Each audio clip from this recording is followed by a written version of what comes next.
इधर लॉरेंस बिश्नोई को धमकी देते घूम रहे थे पप्पू यादव, उधर शिव प्रकाश शुक्ला की हो गई एंट्री।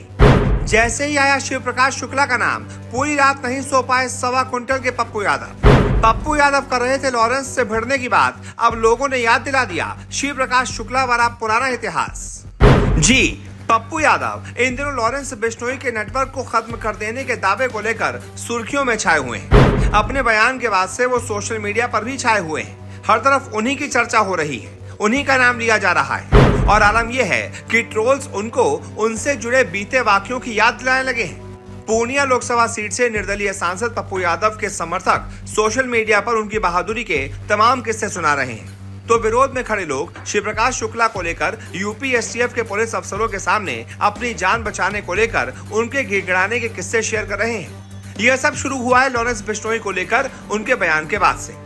लॉरेंस बिश्नोई असल में एनसीपी नेता और बाबा सिद्दीकी की हत्या के बाद से चर्चा में है और उसका गैंग खत्म कर देने के दावे को लेकर पप्पू यादव अपने विरोधियों के निशाने पर आ गए हैं। कोई दो राय नहीं कि कोविड के संकट काल में जब हर किसी ने हाथ खड़े कर दिए थे, उम्मीद की आखिरी किरण पप्पू यादव ही थे। और पटना की बाढ़ जैसी न जाने कितनी घटनाएं हैं जब पप्पू यादव को मुसीबत की घड़ी में जरूरतमंदों के साथ खड़ा देखा गया है और तब भी पप्पू यादव को कोरोना के दौर में ही जेल जाते भी देखा गया है। पप्पू यादव के साथ तमाम विवाद भी जुड़े हैं और उनका बड़बोलापन संसद सत्र की शुरुआत में भी देखा गया था, जब वो भरी संसद में अपने अंदाज में अपना परिचय दे रहे थे। 6ठी बार सांसद बने हैं, आप हमको सिखाइएगा, आप कृपा पर जीत कर आए हैं, हम अपने दम पर जीत कर आए हैं। वैसे बात तो सही थी, लेकिन बताने के अंदाज से लोग भौचक्के थे। निश्चित तौर पर पप्पू यादव डंके की चोट पर बिहार में आरजेडी और जेडीयू उम्मीदवारों को अपने दम पर हराकर लोकसभा पहुंचे हैं, लेकिन लॉरेंस बिश्नोई के बारे में उनका दावा पुलिस एनकाउंटर के किस्से जैसा ही लगता है। लॉरेंस बिश्नोई के कारनामों की चर्चा के बीच पप्पू यादव ने सोशल मीडिया साइट एक्स पर लिखा, यह देश है या हिजड़ों की फौज। एक अपराधी जेल में बैठकर चुनौती देकर लोगों को मार रहा है, सब मूक दर्शक बने हैं। कभी मूसेवाला, कभी कर्णी सेना के मुखिया, अब एक उद्योगपति राजनेता को मरवा डाला।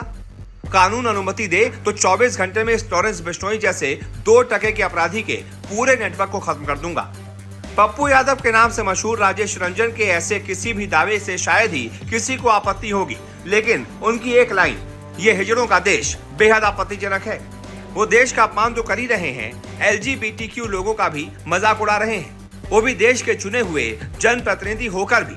और लोगों को ये बात काफी नागवार गुजर रही है और उनका गुस्सा सोशल मीडिया पर साफ देखा जा सकता है। सोशल मीडिया पर लोग उत्तर प्रदेश के गैंगस्टर शिव प्रकाश शुक्ला का नाम लेकर लॉरेंस बिश्नोई को लेकर पप्पू यादव के दावे की हवा निकालने की कोशिश कर रहे हैं। पप्पू यादव को घेरने के लिए ऐसे लोग एक किताब का हवाला दे रहे हैं, जिसे यूपी एसटीएफ के एक अधिकारी ने लिखा है। पुलिस सेवा से रिटायर हो चुके राजेश पांडे ने अपनी किताब वर्चस्व में शिव प्रकाश शुक्ला के एनकाउंटर के बारे में विस्तार से बताया। यूपी में बीजेपी नेता कल्याण सिंह के मुख्यमंत्री रहते एसटीएफ का गठन किया गया था, जिसमें राजेश पांडे टीएसपी थे और अरुण कुमार एसएसपी। वर्चस्व के पेज नंबर 200 और 201 पर उस वाकये का जिक्र है जिसमें पप्पू यादव एसटीएफ के अधिकारियों से मिलने पहुंचे। वर्चस्व में राजेश पांडे ने लिखा है कि अरुण कुमार ऑपरेशन के सिलसिले में पटना में थे, तभी पप्पू यादव मिलने आए थे। वो लिखते हैं, पप्पू यादव सीधे भीतर आए और उन्होंने सभी के पैर छुए। बहुत भारी शरीर के पप्पू यादव हाथ जोड़कर खड़े रहे, फिर थोड़ी देर बाद नीचे कालीन पर ही बैठ गए। फिर अरुण कुमार ने कहा, विधायक जी ऊपर बैठ जाइए। पप्पू यादव ने कहा, सर यहीं आराम से ठीक है। फिर अरुण कुमार ने पूछा, बताइए क्या बात है। इस पर पप्पू यादव बोले, सर ब्रिज बिहारी प्रसाद की जब हत्या हुई थी तो ये शिव प्रकाश ब्रिज बिहारी के कमरे के आसपास ही कहीं फर्जी मेडिकल बनवाकर भर्ती हुआ था। मेरी बहन पीजीआई में ही रेजिडेंट डॉक्टर है, उसकी शादी नहीं हुई है। ब्रिज बिहारी प्रसाद की हत्या के 15-20 दिन बाद एक दिन वो अकेले पार्किंग में आकर मेरी बहन के सामने खड़ा हो गया।